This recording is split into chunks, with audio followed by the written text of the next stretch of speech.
So, hindi ko alam kung tama ba itong ginagawa ko. Kaya ano na, ano to, mamaya pag kakainin ko na. Anong lasa?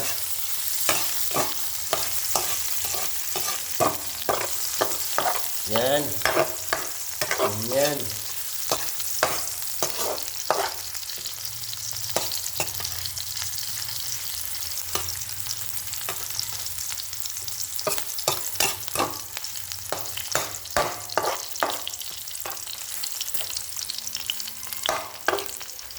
Yan.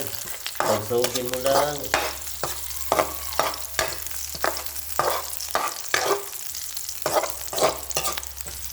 Ano kayang labas ng luto na ito? Siguro pag ako nulutan dito yung misis ko, pagtatawanan siguro ako. Okay, pagagalitan. Dalawa lang kapuntahan ito. Pagagalitan or pagtatawanan. At pagsabihan ng ano, hindi marunong magluto. Aasarin. Ganun lang naman yung buhay natin. At least nag-try tayo, no? Wala naman masama eh. Okay, sunod natin yung nukos. Ayan, yung pusit natin, no? Ayan. Pusit, nilagyan na natin. At ating haluin.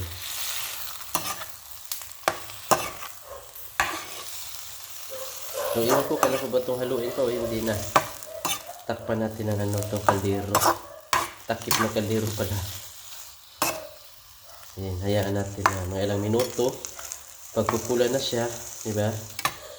Yun, lagyan natin yung ibang ano, pansahog. Sahog, mga lamas. Spices natin. Mukhang nakakulay na. Ayan, oh. Parang nakakulay na. Ayan. Ano kayang lasa nito? Mukhang masarap naman to eh.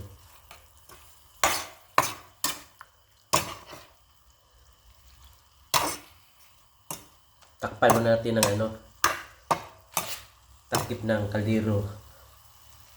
Natin, ayan na. So, iwanan natin mga ilang minuto bago natin balikan. Ayan na. Actually, tinikman ko, no, medyo maalat. Nilagyan natin ng tubig to at saka nilagyan ko na rin to ng bitchin, no. So, ayan ang itsura, daming sabaw.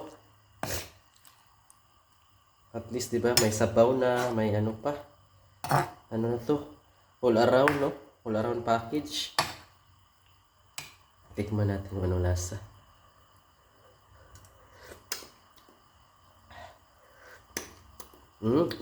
Yummy. Ang sarap. Ang sabaw, pwede na pang ulam. Good for, 1 week na ulam. Tag isa-isa, kada araw. Kada araw. Kada kain, no? Tag isa-isang ulam. Ayan, pwede na to. So, takpan natin uli. Ayan. Ayan natin maluto siya.